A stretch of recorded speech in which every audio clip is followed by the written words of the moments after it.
আমরা আগামী রবিবার 12টায় সকল ফ্যাকাল্টি এবং ইনস্টিটিউট মিলে একটা মোট 4টা সচেতনতামূলক সভা করা হবে।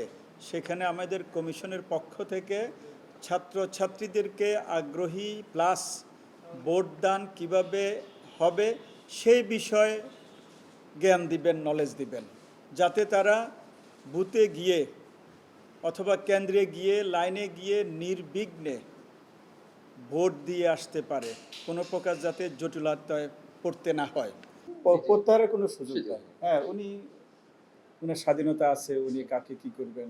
দেখেন, কেউ যদি নির্বাচন থেকে সরে যায় সেটা তার নিজস্ব একেবারে ব্যক্তিগত ব্যাপার, কিন্তু ব্যালট পেপার ছাপা হয়েছে, তিনি প্রার্থী হিসেবে এখানে নাম মুদ্রিত হয়ে গেছে এখানে